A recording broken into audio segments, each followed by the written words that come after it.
Thank you for joining me, Laurent. For those who don't Nice know, to be here. This is Dr. Laurent Bannock. And as you can see behind him, he has a wall of many a qualification. So what we're going to be discussing for the members' benefit is coming from definitely an expert authority in the area. Well, I mean, come on. Come on. Look, I've been winging it for years, mate. It's all joking aside, it's been a long journey. In fact, it's interesting. I mean, offline, we've just been talking about this, but yes, I'm in the education space. I've been a practitioner for considerably longer, 30 years actually. And I'm just at that point now where I've decided to retire from practice. In fact, this would be the first place I've announced it. I've been very lucky. I've worked my way from many years as a personal trainer. A lot of people don't know this about me. So I spent most of my sort of early stages of my career as a PT. I even owned a gym at one point.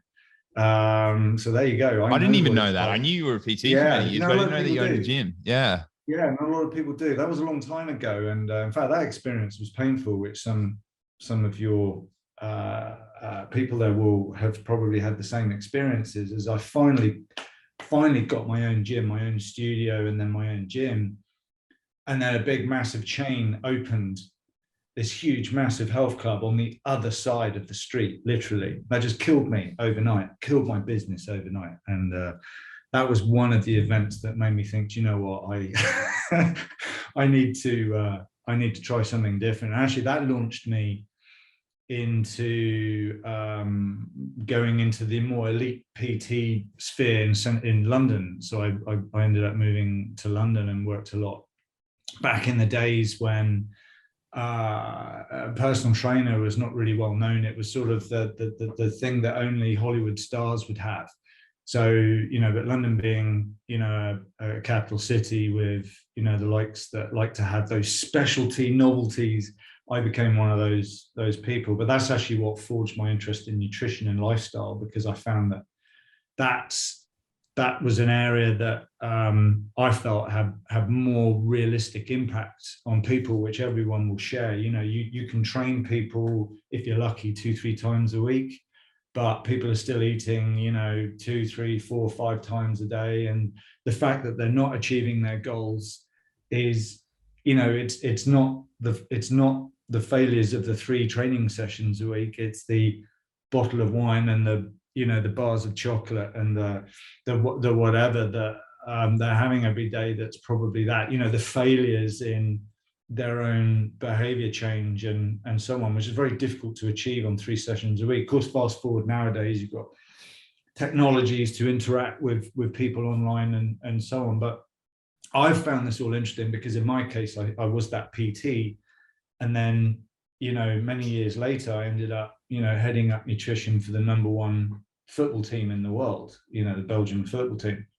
How did I make that transition? And that's something that I've spent quite some time reflecting on over the years. In fact, I just happen to have my doctoral thesis here, which is, that's a coincidence, by the way, I hadn't planned that for this, which is on bridging the gap between science and practice in sports and exercise nutrition. And part of that was a reflection of my own professional career and the things that I've done to get where I have now.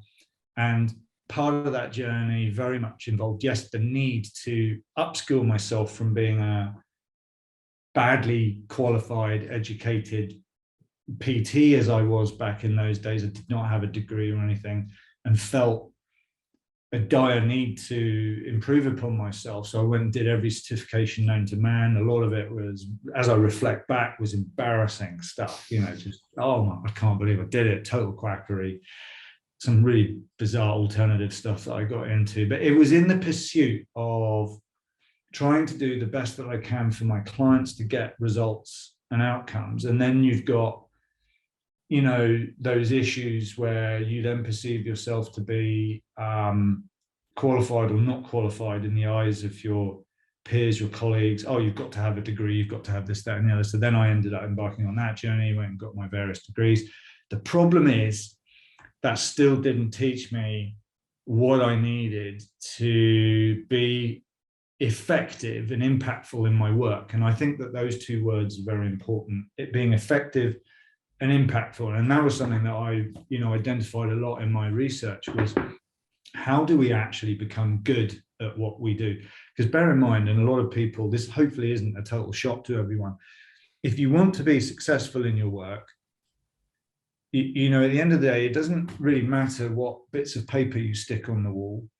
It doesn't really matter what boxes you tick in that regard. What does matter is that you're actually able to achieve the outcomes that your customers have come to you for, whether it's an individual client looking for weight loss, or whether it's an elite athlete looking to win a gold medal at the day. Now, yes, there's a filtering process that's in place that society has put together for us. So we don't want unqualified people because they might harm people. There's the whole concept of scope of practice.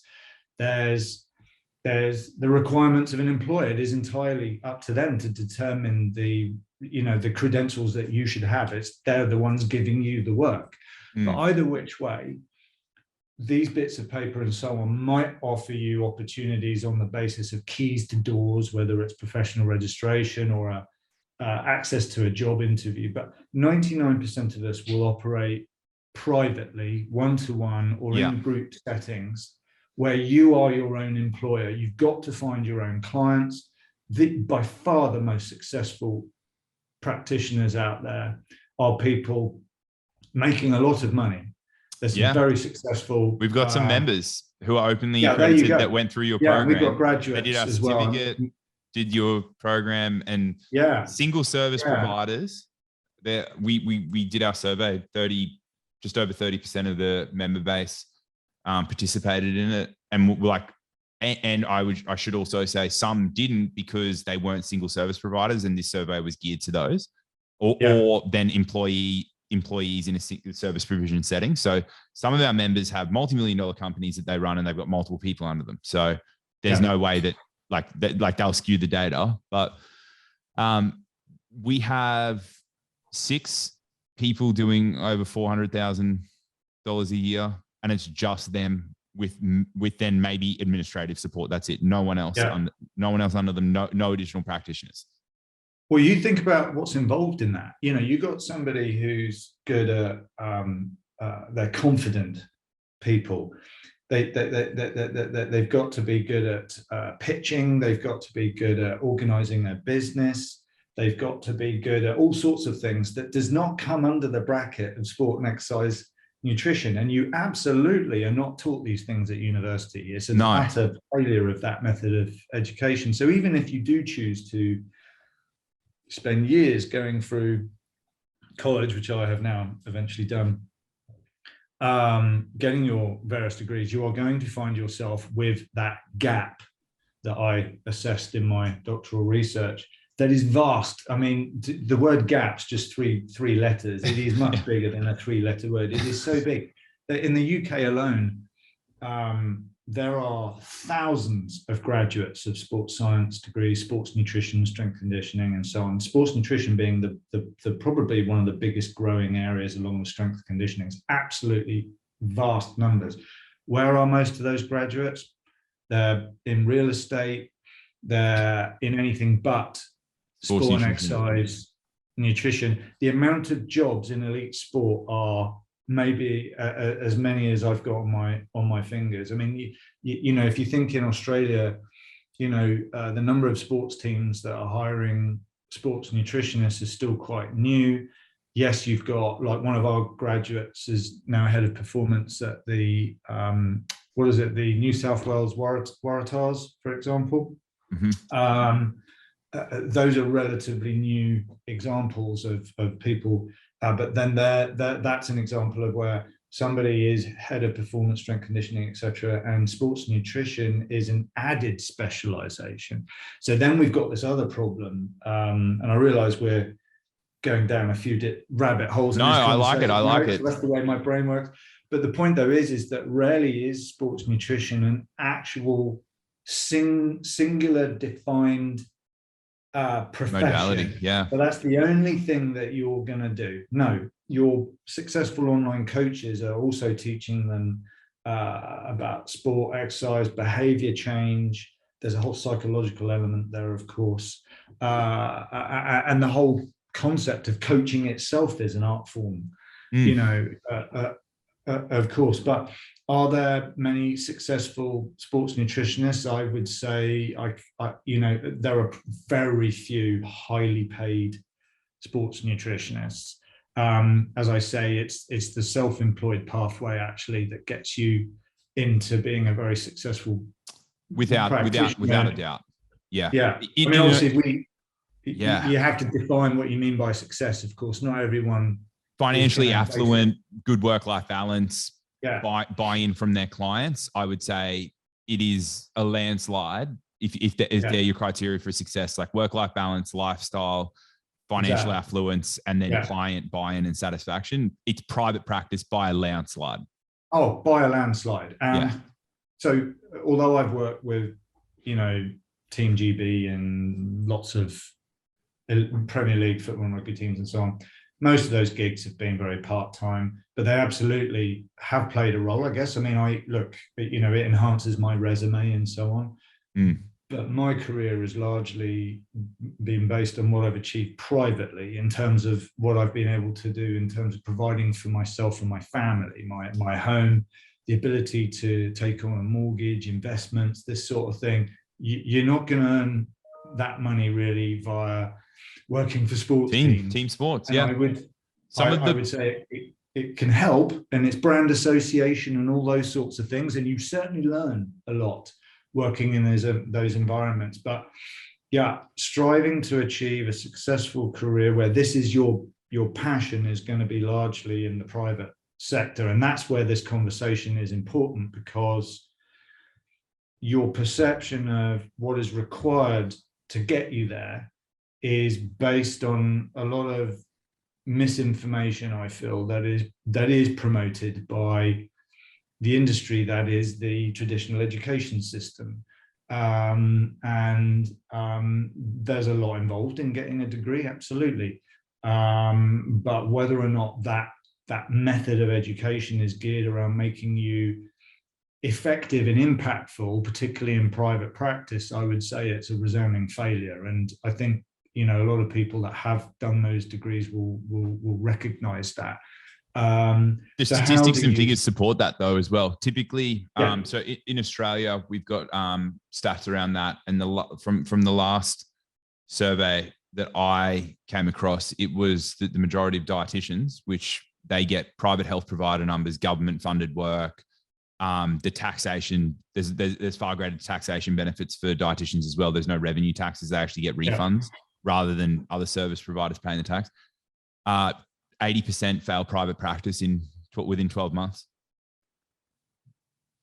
So yeah, it's shocking, isn't it? And you think how much time you've put into that, the sacrifices that 4.5, 5 years, $60,000 plus dollars.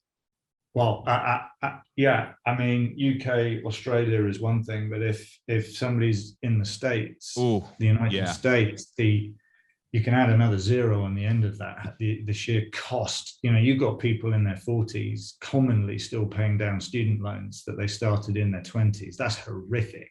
Yeah.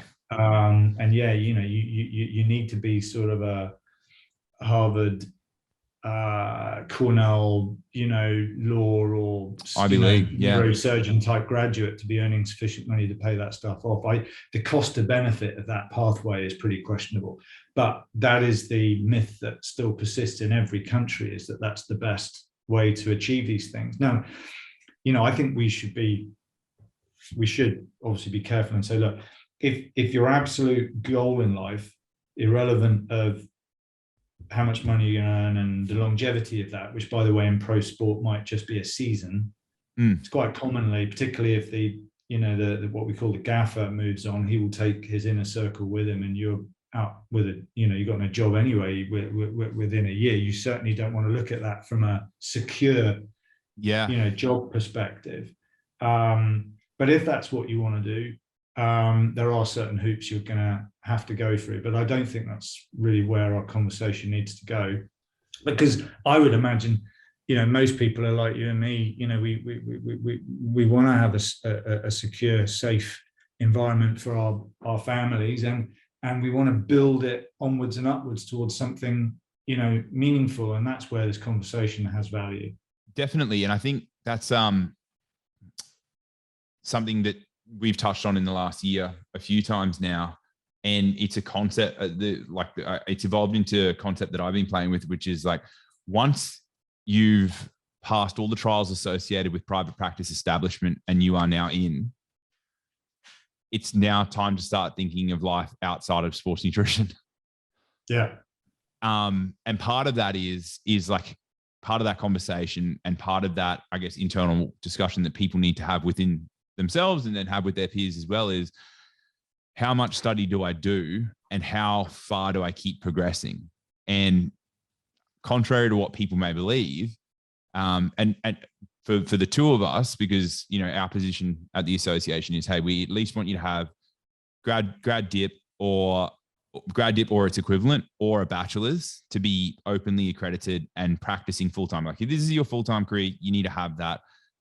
There's a lot of established precedents for those as the standards. And so we're not going against that. But a lot of people say they'll finish your program and they'll say, all right, I've got to go do my master's next. What master's should I do? And I think they'd be very surprised with your answer. Yeah, well, I we've talked about this a lot, and I looked at this when I did my doctoral research. Was, for example, in my case, I started doing what we do at the IOPN, having gotten 2 master's degrees myself, one in exercise science and the other one in nutrition.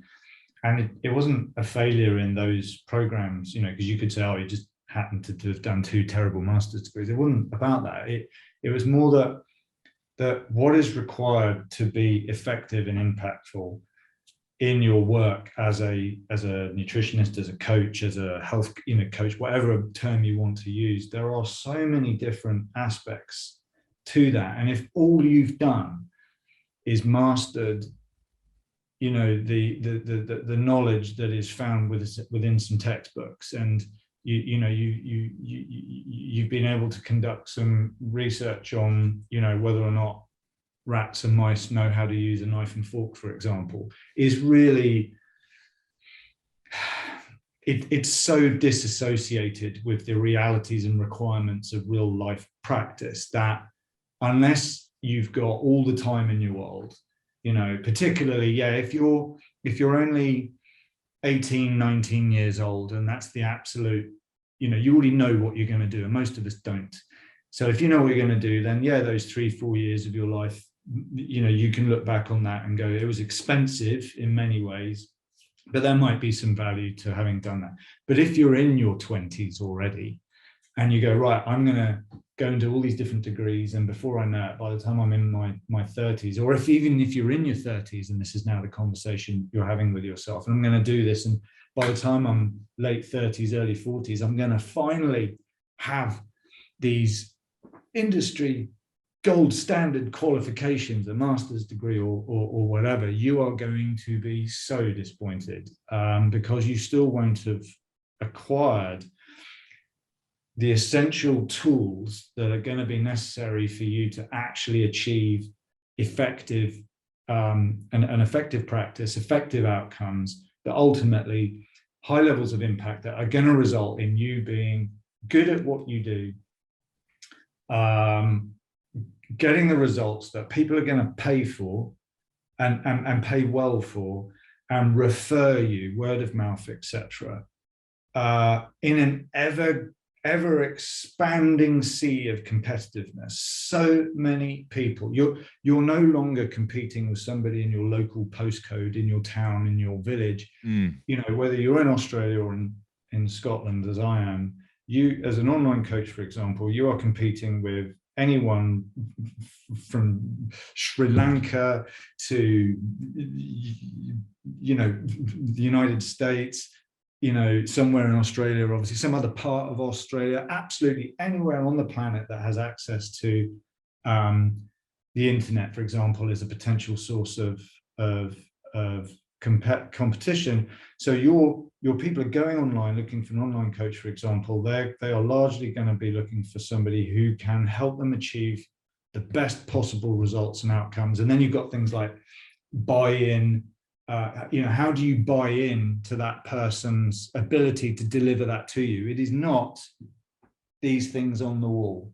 Okay, I'm not saying they're not useful and valuable. Of course, they've had a value in what I do. Primarily, I would say more as an academic and as a researcher and so on. And if that is your pathway, that is absolutely of great value if you want to publish papers and lecture at a university for a pitiful sum of money and blah blah blah.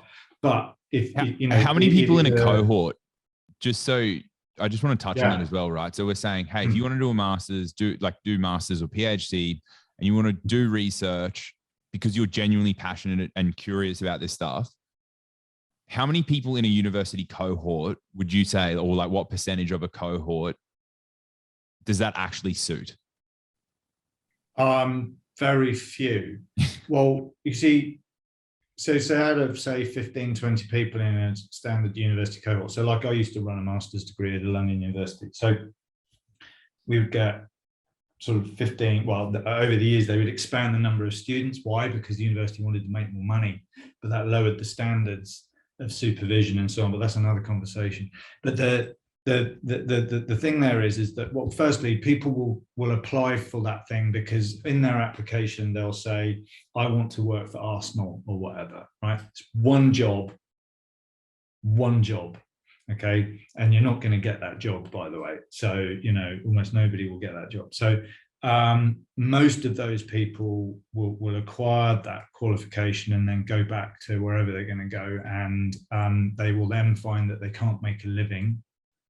And hence my comment about now they're doing real estate or whatever. And it's, I don't mean that in any negative capacity. It's just the realization that most people that will do those qualifications will not be able to sustain a living after it because they can't get work, because they don't know how to acquire clients. There's too much competition for these jobs that subsequently people then realize it's paid sort of minimum wage for blah, blah, blah, blah, blah. So the top dietitian one of the top sport dietitians in Brisbane had both rugby union and rugby league professional teams and the AFL team and still had private practice clients.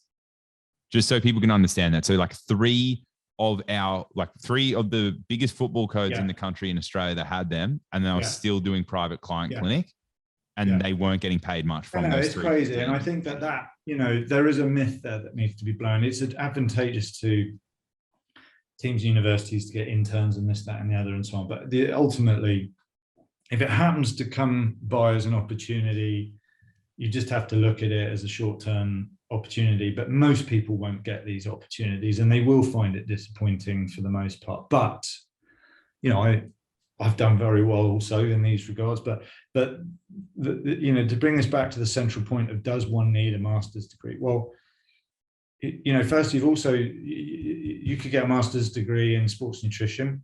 Is that of use to you? I think I've already pointed out that practically nobody's going to have an exclusive sports nutrition practice, practically nobody. It certainly won't. I don't think it's going to take you very far if that's the only thing that you do. Nothing wrong with a sports nutrition master's. I'm just saying that please don't feel that that's the only thing that you're going to do. And as I've already pointed out, it won't teach you how to be a sports nutrition practitioner. It will just increase your level of knowledge, particularly in the scientific aspects, which is great if you want to lecture. It's great if you want to be a scientist, a researcher. Not so useful if you want to be an actual practitioner, which is what most people want to be. Which, to go back to your previous question, was how many people benefited as a result of doing that degree? Well, most of them didn't, because they didn't realize that at the end of it, they still wouldn't get loads of clients, and they wouldn't just walk into any job, because that's just, the reality is not how that works. But there are many other kinds of master's degrees that exist, and many other kinds of post-professional qualifications, certifications.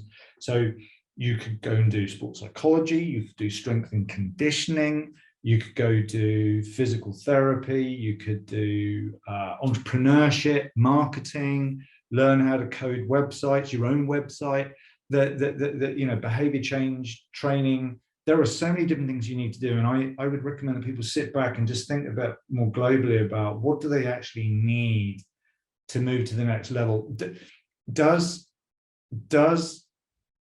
the ability to recite the contents of a textbook and sound all sciencey really have value to where you want to go next in your career? Because the people that you're working with don't need you to do that. Now, let's differentiate that from needing to know what you need to know in order to be good at what you do. Yes, and of course, that's what we specialize in at the IOPN at the advanced master's level, except that our process, as you know, because you've gone through our program and done very well, Alex, but it's less about achieving things like a master's degree and doing research. It's more about achieving the capacity to have, the intellectual and critical analysis capacities in order to take everything that's around you and apply that effectively into practice, not to write essays, but to actually apply it into practice, which is a different situation altogether. So if you have completed, for example, your great program, something like ours even, for example, you're still going to sit there going, well, what's next? What do I do next? And that's great, because we have this capacity to want to better ourselves, to learn more.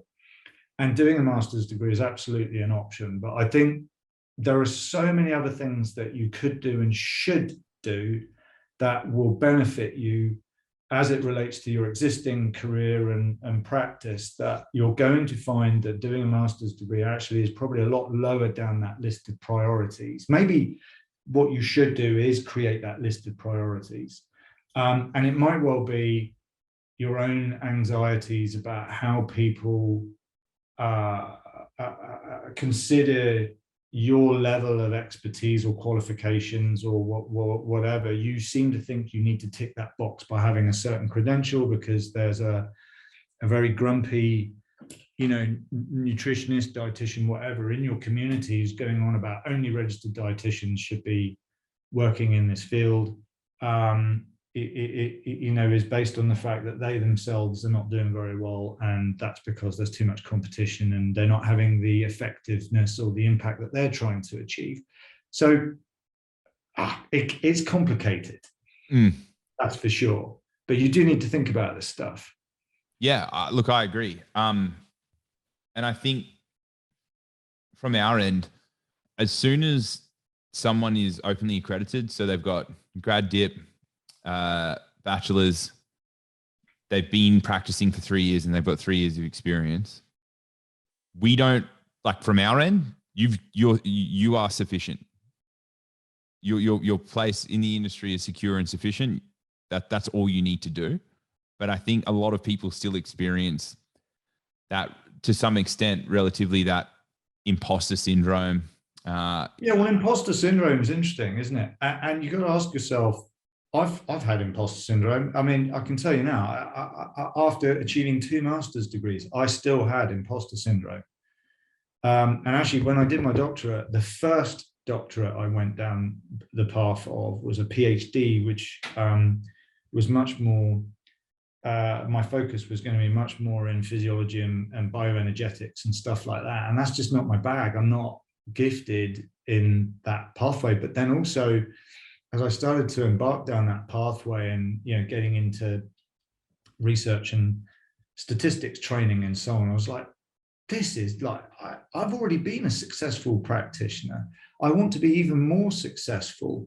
Does having doctor in front of your name, or does that research really help me in my work? No, it doesn't. And, I was working, I had a private practice, had my clients, like I said, I had the history of owning a gym and being a PT before, and at no point did having extraordinary levels of knowledge about a very narrow domain of information ever rear itself as being the blatantly obvious area that I needed to approach in order to do a better job. That just wasn't it. Those were never the cracks that appeared in my failures as a businessman or as a practitioner. It was things like getting clients, retaining clients, looking after my clients, managing taxes, and learning how to charge appropriately. Things like where to find the appropriate location for my gym, which I chose the worst possible location. If I had actually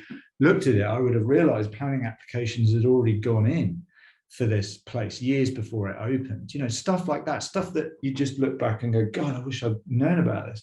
And particularly nowadays is, how do you, if you're based in Brisbane or Melbourne or somewhere in Australia, how do you appeal to somebody in New York City? How do you appeal to a potential client up here in Edinburgh and in Scotland? And you know, it is very unlikely to be based on a particular qualification that's sitting on your wall. Now, obviously, in order to be good at what you do, you've also got to be able to not make fundamental mistakes that are going to land you in jail or be sued or cause harm. Thou shalt do no harm.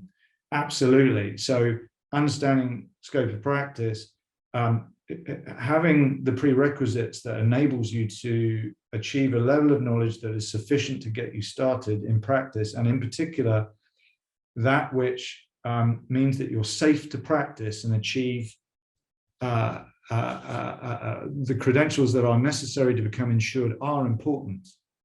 Sorry, that's the wrong word, important. They're vital, they're essential, critical. Yeah.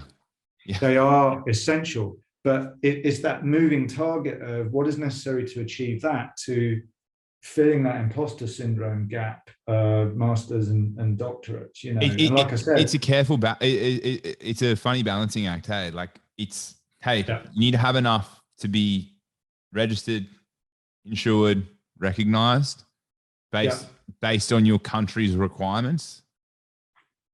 And if you're online, then based on like we should do some standards. Research. Yeah. Here's an area that we should do some research, and that is to assess all these people that are sitting there and going, actually, I think, you know, I've been running my PT business or my nutrition coaching business for a period of time. I want to do a master's. You know, the reason why I want to do that is why? Is it because I'm so busy, I'm so successful with my clients that for some reason I want to now, you know, take out this extra time to do this master's degree? Or is it because some of the conversations I've had, it is those people as well.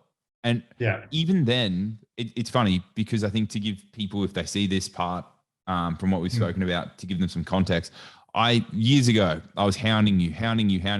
My master's this is what I'm thinking. This is the research I want to do. And you were perpetually just talking me out of it. And I'm grateful for it because there's no way I would have the time to do what I do now. And if I was doing a master's, and my initial study design and things that I was looking at was like PhD level anyway. So then it's like, oh, do you want to do this for the next 3 to 5 years? And the answer was no. And as I said to you at the time, Alex, it's just a question. You just need to think about, you know, why do I want to do that? And where is it going to take me? And the perception of where it's going to take you versus the reality of where it's going to take you. And again, it just brings me back to, what is it you're actually trying to achieve with all of this? And if you already know a fair amount about sport and exercise nutrition, for example, you can further yourself through a variety of methods, additional advanced certifications, which are, you know, part-time, postgraduate professional study like the IOPN to help you become even better at what you do as a practitioner, all different pathways. These research degrees are vast amounts of time and work. And as I said, it's a very narrow pathway that will take you away from being a practitioner, will take you away from building and developing your business, because what you're doing is building and developing a body of scientific research, something that's novel, hence my tongue-in-cheek comment about mice and rats knowing how to use a knife and fork. That's novel, you know. Is it relevant to you helping business executives losing weight. No, it isn't at all. So you just need to think about how it's going to benefit you, with the cost to benefit aspect put in, where it's going to cost a lot of money, but more importantly, I would argue, in building and developing your business and your profession, it's going to cost you a lot of time, and time is our scarcest of all resources, and it's vast amounts of time. And if it's taking you down a path which, if you truly really think about it, is possibly not necessarily that valuable to you, then you should park it for a bit and maybe look at what are the actual gaps in your career. Is it the ability to coach? Is it the ability to market yourself? Is it the ability to know how to run your business? And, you know, can I actually communicate with people?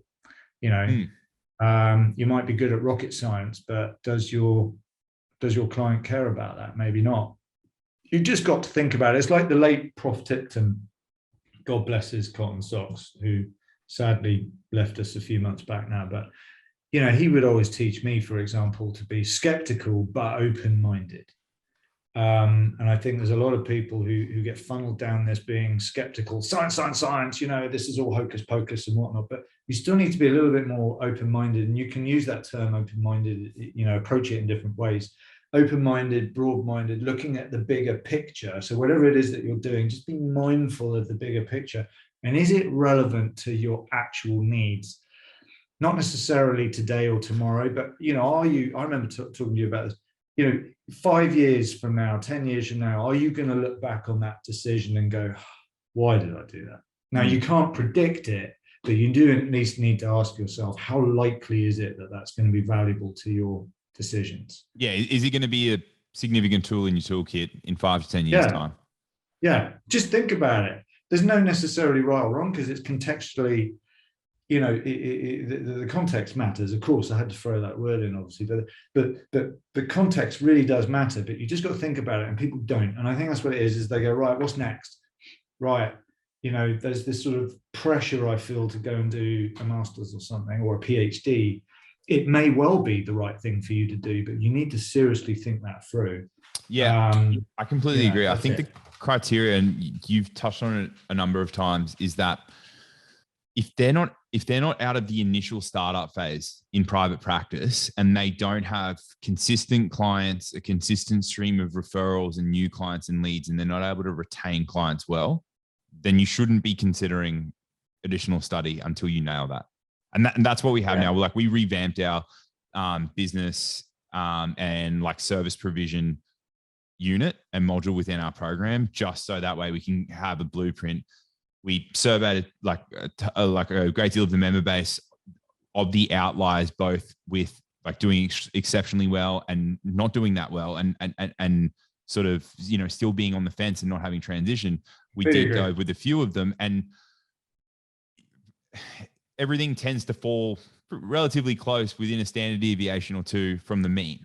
And the trend is like, hey, there's this really painful startup period, as is with any aspect of private practice work where you're a single service provider.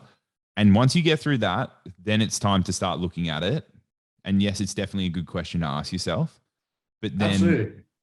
It's like what you've said and highlighted. It's like, is a master's, is a PhD, are these programs going to be adding value to what you're doing in 5 to 10 years time is the question.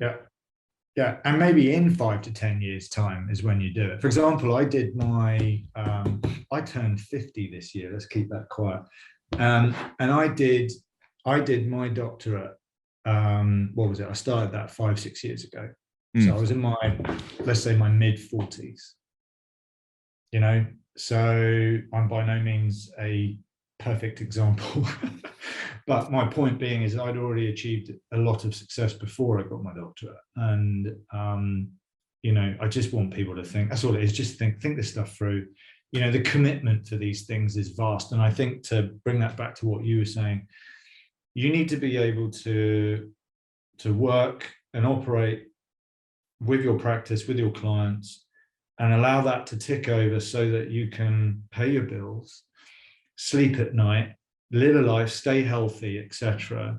And then, yes, top up your knowledge through, there are things you can do on the side with a minority of your time, part-time study is possible, listen to podcasts, read books, that sort of thing.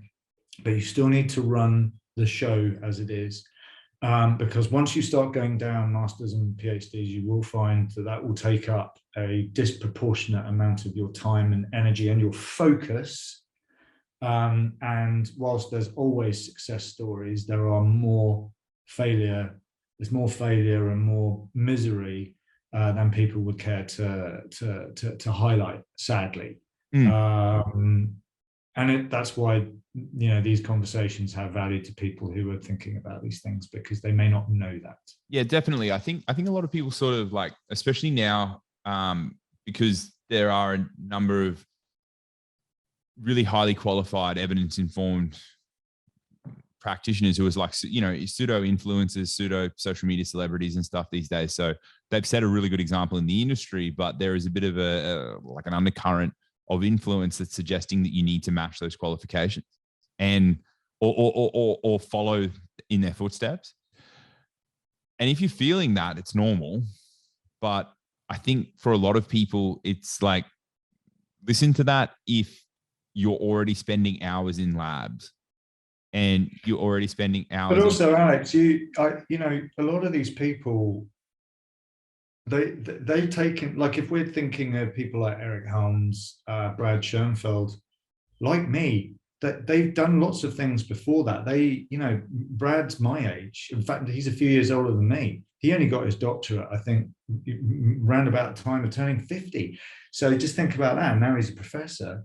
But and Eric, who one of my master's degrees, I went to the same university as Eric, but he had a career in the US Air Force for a bit, and then spent a long time as a PT before even getting his master's, and then moving to New Zealand, getting his PhD, etc., relatively later in life. But you know, it's not that defined them. It's their unique attitudes to their life and their passion and their insatiable thirst for knowledge, yes, but also their infectiousness in what they do. They're just really, really good communicators.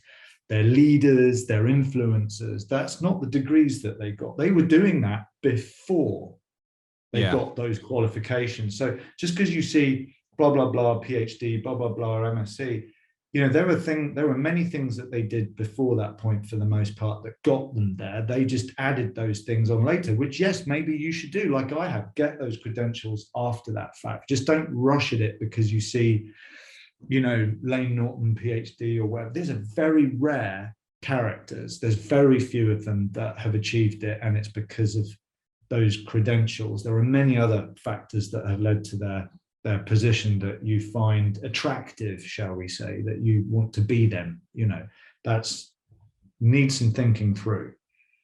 Yeah, definitely. I'd agree, and I've experienced it myself, so I can speak to this firsthand. I'm like, I've hung up my study boots for the foreseeable future. Are they fully retired? Maybe, maybe not. I don't know. I'm going to revisit it in a few years. You can always come out of retirement. That's Alex. You know, there's no bio age or bio clock. You know, not too much later in life. Exactly. Which is great. Yeah. Well, mate, thank you for that. One other thing that I wanted to touch on and get your take on is, obviously we've been a big referrer over the years, and a lot of people come to your program. There's a number of other programs that, like, and institutes that we work with as well. Now, for those who are thinking, all right, I know I've got to do some further study and I want to double down and make this my career. So I've done the certificate with the association. Now I'm looking at the next steps, and they're considering your program. Who's it for? What are they, what's your ideal type of person? Who are the people that you want to be engaging with? So firstly, we're very appreciative of this relationship we have with you guys. We always have a few of your graduates on our diploma, and they always excel on our program, and some are listening, and we're very proud of of you guys. And they're, as soon as they finish your program, they're automatically eligible for our program. That's important because ours is an advanced level program. It is professionally orientated as opposed to purely academically orientated. That's a slightly potentially misleading statement to some people who don't understand that until they do it, because ours is still a what's called an EQF level 7 program, which in Europe means master's degree level. Ours is professional practice focused as opposed to research lab thesis writing focused, would be a simplistic statement there. So for a lot of the things that I've just talked about, our path is about taking somebody who is, yes, wanting to take things to the next level in terms of how they think, how they approach real world scenarios, and enable effective outcomes, effective, successful practice, and give them the tools with which to do that through case study projects, for example, where we put them in different situations and then show them real world data, real world scenarios, and how to critically appraise that information and acquire and source, utilize the relevant evidence that exists and the tools in the toolbox to get the outcomes that they want to do. And we approach that through a part-time teaching method, which is also quite flexible, bearing in mind the usual trials and tribulations that life throws us, whether it's work, whether it's life, children, family, holidays, seasonal stuff for those in professional sports, that sort of thing. So it is very much something you do alongside your existing work. That's the way that we designed it. But that's what it is. It's about taking you from where you are now as somebody who's competent at what you do, which is what people will need to demonstrate in order to get on to our program. And then we just take them to that next level. At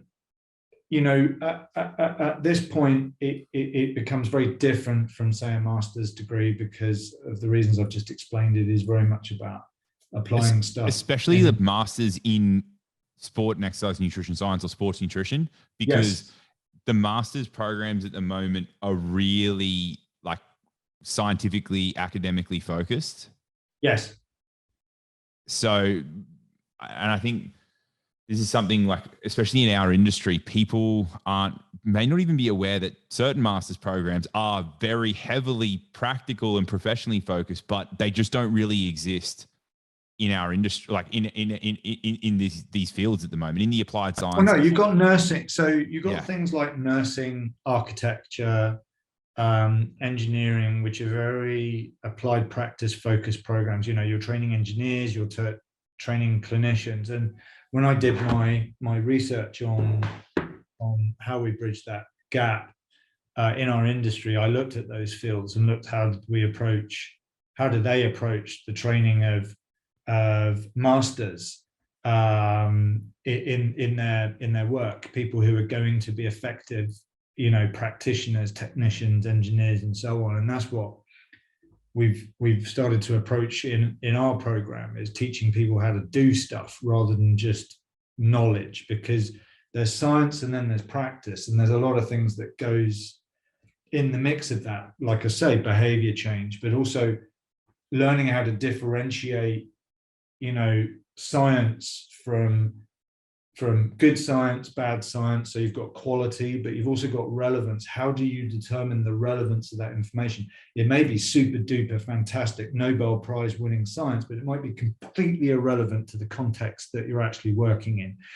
And that takes some training, and you do not get that in your traditional approaches to a master's degree, for example. Why? Because the whole point of the master's degree is to take you to a point where you create that novel bit of research and then write your thesis, and you're contributing novel knowledge to the scientific domain. However, what we're trying to do is train practitioners, not scientists. Practitioners need to understand science, so a certain training, a certain competence in that area. And it is quite scientifically comprehensive still. Yeah, absolutely. Well, it's necessary in order to be at that level, but you have to approach science from a practitioner lens.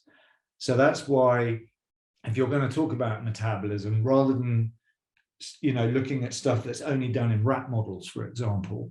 We want to look at studies that are maybe more focused in the real world. It is a different approach, and you need to understand how to find that information, and you need to learn how to apply it into practical applications, which is not the pathway of conducting research. They all have their values. Like we said, it just depends what it is that you're trying to achieve, and that is something that we've learned to master in our own program. And it is, I guess, because people, the choices out there, there's some clinical nutrition stuff. Some people may just want to go and do dietetics, right?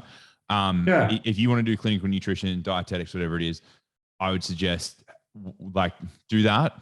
And then if you want to double down and learn applied performance nutrition, then this is for you. Yeah, this comes back to the whole scope of practice thing. So if you want to help people get over serious diseases, if you want to tackle clinical conditions, that sort of thing, then you're going to have to go down those pretty established pathways. Whether or not you enjoy that as a career will be questionable.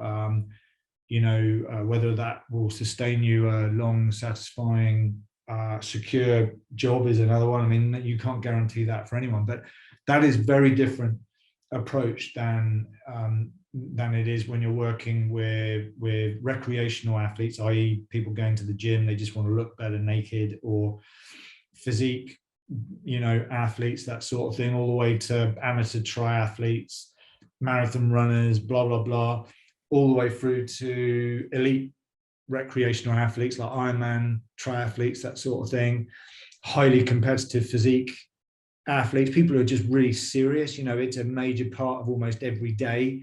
Is one thing. And then obviously you've got elite pro athletes, Olympians, pro, football players, rugby players, whatever, racing car drivers, professional dancers, that sort of thing. Those things do require a much higher level of contextually relevant training and education. So if you're going to approach nutrition through the lens of clinical practice, it is not the same as it is required to achieve optimum body composition, for example, where, yes, there's an aesthetic component to that, but it is primarily a functional component. Somebody's lean, they look great because they look athletic, but they've actually got to perform as an athlete, which is the primary function. The things that influence adaptations to training, the things that influence optimum performance in a 90-minute game, things that influence performance in a 5-day multi-stage ultra endurance event. This is not the same thing that is going to reduce cholesterol in a sedentary individual. Yeah. It is not the same thing as managing a thyroid disorder. Where it is not the same thing. So they will share commonalities to a certain extent. The very basics of nutrition is the starting point, and then that's where you will go down very different pathways. So you can add one specialization to the other. It would just take you a very long time to do that, but you can do it. Again, you've got to ask yourself, which path are you going? It's great, Alex, because there are so many options out there, but at the same time, it's a sea of conflicting, confusion, advice, recommendations, and we're adding to that, obviously. Definitely. But I think I can say confidently from my end and from my own experience, and like I've got bias experience and stuff, but there's no conflict of interest here or anything like that. With all our institutes, with what we have, it's just full transparency. We don't get, all these kickbacks or anything like that. It's purely just an open thing based on like open recommendations from our physicians. And one of the big reasons that we do so strongly refer to you is that aside from you, there is no real access to this kind of information at an undergraduate level. Sports nutrition is has been steeped in postgraduate law for the last 30, 40 years that it's been around. It's you do your basic sciences, you get through your undergrads, and then maybe in a master's you'll get a bit more of a taste of it, and then you'll do some PhD work. But it's been a really hard thing to gain access to. And now we have a pathway where it's like, hey, if you're genuinely interested in performance nutrition, you want to look at specific athlete cases, you want to be able to apply it well, this is something for you that you can sink your teeth into and really, run with. Whereas, and that's what I was saying, for the people, if you want to do clinical stuff, this probably isn't for you. But like you alluded to as well, it's not going to be for you, not only from an interest level, but also from like a scope level anyway. Like you're not going to be able to do this program and then be like, I'm an openly accredited sports nutritionist.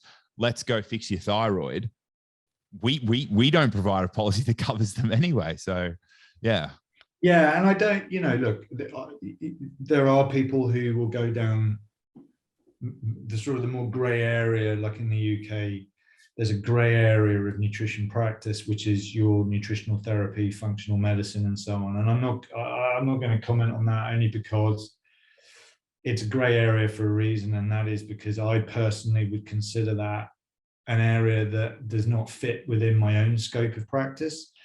And I've delved into that in the past. I said many years ago that I got into alternative medicine and so on, but that was before I understood the limits of where I was with my own training, education, and so on. And it's very tempting to go down that pathways because, just say for a good reason, you just want to help people. You've just got to recognize that, in order to help people with those sorts of problems, you need vast amounts of knowledge and experience in that specific domain. And if all you've done is a certificate or a year or two of training, you don't have the knowledge to go down a path where you could irreversibly damage someone's health and life. And really, do you really need to be doing that? There are so many people out there that need to lose weight, that are medically healthy, so to speak. There are so many people that want help with body composition, performance outcomes, and so on. I would argue that's 90% of the market. 90% of the market working with dietitians, nutritionists. Exactly. Stay within scope. In like what would be a clinical setting. Yeah. And refer to the many very capable clinicians in the nutrition sphere who can then work with those very specific problems. And then you can work in tandem where you're the expert in performance and functional body composition type stuff, where they will deal with the clinical aspects. And then as a referral network, you all help each other. And most importantly, we do the right thing for our clients, for our clients and for their patients. That's it. Well, mate, thank you. That was great. Yeah, thank you.